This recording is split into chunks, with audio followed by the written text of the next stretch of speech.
Hi everyone, and welcome to our project. I'm Adam, and today we'll be talking about changes in American warfare from World War II to the war on Iraq.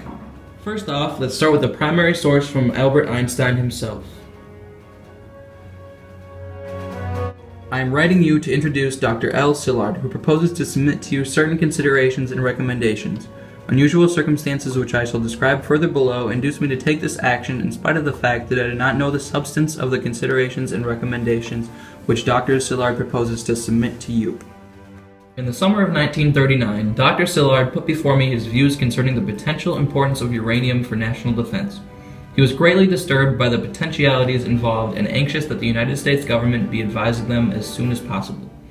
Dr. Szilard, who is one of the discoverers of the neutron emission of uranium, on which all present work on uranium is based, described to me a specific system which he devised and which he thought would make it possible to set up a chain reaction in unseparated uranium in the immediate future. Having known him for over 20 years, both from his scientific work and personality, I have much confidence in his judgment, and it was on the basis of his judgment, as well as my own, that I took the liberty to approach you in connection with this subject. You responded to my letter dated August 2nd, 1939, by the appointment of a committee under the chairmanship of Dr. Briggs, and thus started the government's activity in this field.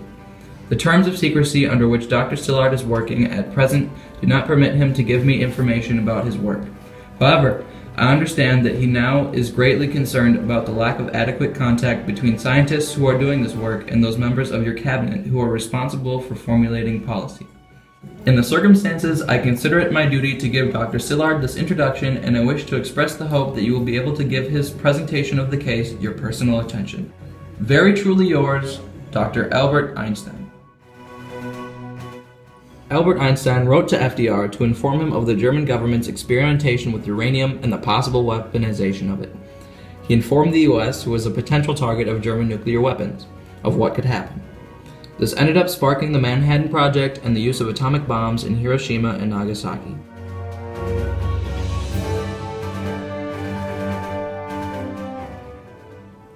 This picture is used to show how, after the creation of the atomic bomb, the United States and the USSR can have power over other countries, as well as how the death and ruin affects everything, even civilians. This document talks about the aftermath of the Vietnam War, how the country is now divided, weak and divided by military. It also talks about how the Americans are helping this country get back on its feet.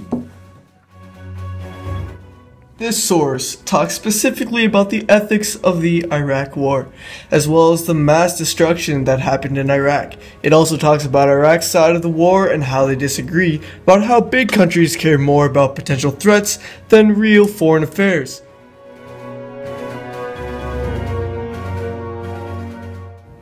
The use of explosives was a major change in the warfare between the time of World War II and the Iraq War. Let's start from the beginning. In World War II, many of the bombs used were just bombs of no real significance, yet they could still get the job done. However, during World War II, the mother of all bombs was created and used the only time in history, the atomic bomb. Bombs continue to get better and better to the point where they're considered smart bombs, and they are precision-guided munitions, or PGMs. The biggest difference between these smart bombs and the bombs used during World War II is that the smart bombs used laser guidance systems and were steered onto their targets. It is because of advancements like these that the United States was a military superpower and was arguably the strongest country in the world. This is seen in Saudi Arabia with the battle and invasion of Kuwait, where the United States had only lost 86 troops in the entire war. This can all be put on the Cold War and Reagan because of his huge buildup of the military. And this was the first time we got to see the real power of how much money he had put into it. Mr. Adam, what other changes happened to warfare from World War II to the war in Iraq? Well, interesting question, young me. One other thing that changed in this time period would be vehicles. Tanks were a huge change in this time period. They grew from being the main push through a defense in World War II to being used for whole new strategies of attacks, as well as defense. But of course, we're talking about America here, and all we do is attack. The tanks that were manufactured all had one common goal: to be lightweight. Well, that changed during the Iraq War, where heavier and better armored tanks were developed. These were called the M1 Abrams. Along with tanks, we have the advancements of airplanes. In World War II, our planes were slow and couldn't hold much ammunition to fire at enemies. Well, this changed extremely quickly with the invention of the stealth bomber, which can deflect radars off it so you can't even see it coming. Not to mention, it holds an extremely large amount of bombs. However, the main reason planes were advancing was because of the engine. The better the engine, the faster and stronger a plane can be. In World War II, they had planes with 2 engines and 2 propellers, and planes with 4 engines and 4 propellers. By Iraq, our planes have been advanced to 1-engine jet-fueled planes designed to fly fast and for longer distances. While there were many changes in tactics and technology throughout these wars, there remained one commonly used tactic whose devastation did not change: guerrilla warfare. Guerrilla warfare is a strategy that uses quick ambushes followed by fast retreats. The whole thought is not to completely wipe out the enemy, but to take out small amounts at a time when they don't expect attack. The effectiveness of guerrilla warfare and hit-and-run type missions stayed the same for the US throughout the time period. Whether it was for and against us, it worked. During World War II, this was implemented through Jedburgh teams. These 3-man teams were parachuted into enemy countries to collect intelligence and organize resistance groups within the countries.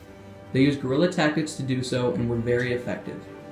But during the Vietnam and Iraq wars, the enemy used guerrilla tactics against us. The Viet Cong used their home field advantage to attack US troops very quickly and retreat into the jungles they knew very well compared to the Americans. In conclusion, battle tactics have changed a lot in the past century. Most of these changes were due to new developments in technology. Battle tactics were limited by the technology available for them to utilize. Now we have come so far that we can drop bombs in unmanned aircraft.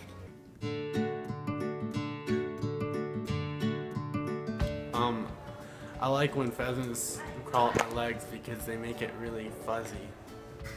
The Atlantic Ocean was fighting against the Pacific Ocean for water rights. Now, which water rights the more, we don't know. Hi, and welcome to our project. There is someone looking at us. Can we help you? What? Can we help you?